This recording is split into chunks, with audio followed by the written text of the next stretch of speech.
आप देख रहे हैं India news network. India news network उठाता है जनता की आवाज़। खटीमा फाइबर्स लिमिटेड लगभग 200 श्रमिकों को अभी तक काम पर वापस न लेना उत्तराखंड की धामी सरकार की गंभीर संवेदनहीनता श्रमिकों के प्रति।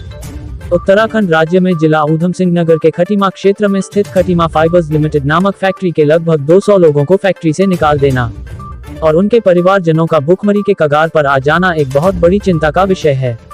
अपनी नौकरी को लेकर सभी श्रमिक उप जिलाधिकारी खटीमा जनपद ऊधम सिंह नगर रविंद्र सिंह बिष्ट कार्यालय के समक्ष अपनी मांग को लेकर धरने पर बैठ चुके हैं और यह धरना कई दिनों से चल रहा है। उप जिलाधिकारी खटीमा रविंद्र सिंह बिष्ट द्वारा उनके मामले को लेकर फैक्ट्री प्रबंधन से वार्तालाप करने की बात कही जाती है।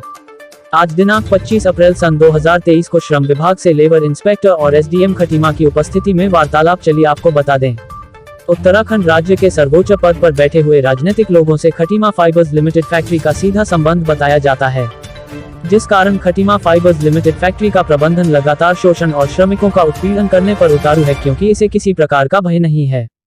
उत्तराखंड राज्य की पुष्कर सिंह धामी की सरकार को श्रमिकों के लिए बिना नोटिस एवं कारण बताए काम से निकाले जाने पर उक्त फैक्ट्री का प्रबंधन पर दबाव बनाकर मानवता के नाते उनको काम पर वापस लेने की बात कही जानी चाहिए। उक्त पूरे प्रकरण में प्रत्येक जगह संवेदनहीनता दृष्टिगोचर हो रही है। ऐसा लगता है कि उत्तराखंड सरकार पूंजीपतियों की सरकार बनकर रह गई है और आम जनता से इस सरकार का कोई लेना देना नहीं रह गया है। आपको बताते हैं कि श्रमिकों के बारे में किस अधिकारी ने क्या कहा, जरा सुनिए। खटीमा से सब एडिटर अजय गुप्ता की रिपोर्ट। के माध्यम से ये कहना चाहूँगी कि जो भी उसमें उनके द्वारा अगर उल्लंघन किया गया है, फिलहाल तो हमारी जांच रिपोर्ट जा चुकी है। सहायक श्रमायक महोदय ऊधम सिंह नगर को हमने 19 तारीख को एक जांच रिपोर्ट भी भेजी है, जिसमें इनकी वार्ता गतिमान है ऊधम सिंह नगर जिले में। तो अभी वार्ता गतिमान है तो मैं ज़्यादा कुछ नहीं कहना चाहूँगी, क्योंकि वर्कर से हो सकता है सेटलमेंट करने की बात भी करें मैनेजमेंट, और वर्कर सेटलमेंट की बात भी कर रहे हैं।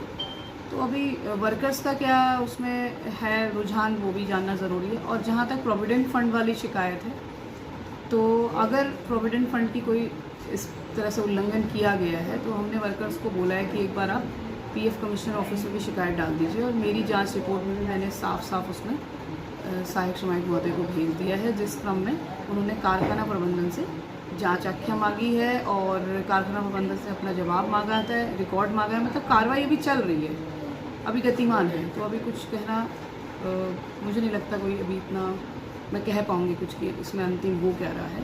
बस कार्रवाई गतिमान है और जो भी होगा वर्कर के पक्ष में ही होगा, वर्कर के हित में ही होगा। अगर उल्लंघन पाए जाते हैं तो वर्कर को न्याय मिलेगा, बिल्कुल मिलेगा। क्या बताना चाहते हैं आप?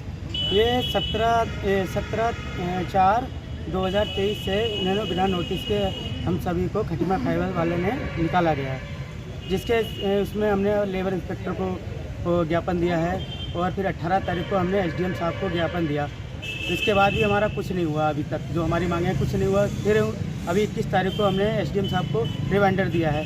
जो हमारी मांगे हैं, जिसमें हमें क्या नाम 3 महीने नोटिस देना पड़ता है इनको, कंपनी को उसका पैसा चाहिए, ग्रेजुटी चाहिए हमें, और जो हमारा पीएफ का पैसा दोनों तरफ से कंपनी द्वारा काटा गया है, लेकिन वहाँ जमा भी नहीं हुआ और हमें दिया भी नहीं गया है। कुल कितने कर्मचारी निकले? करीब 200 आदमी निकाले गए हैं, और जो कुछ 5 साल, 10 साल, 15 साल, 25 साल, और कुछ आदमी रिटायरमेंट भी हो गए हैं, फिर भी कंपनी वहीं अभी कंपनी में काम कर रहे थे। तो आपको न्याय नहीं? अगर हमें न्याय नहीं मिला तो हम आमरण अनशन करेंगे जब तक हमें न्याय नहीं मिलेगा।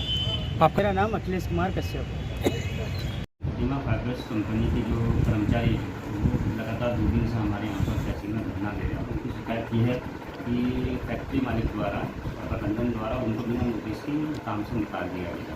तो इसकी जांच मेरे द्वारा श्रम प्रबंधन अधिकारी लेबर इंस्पेक्टर को भेजे, उन्होंने पर्सन रजिस्टर की जांच करवा ली है और जांच रिपोर्ट को उन्होंने अपने उच्चाधिकारी को दे दिया है और उच्चाधिकारी को निर्देशन क्रम में जो भी कार्रवाई थी वो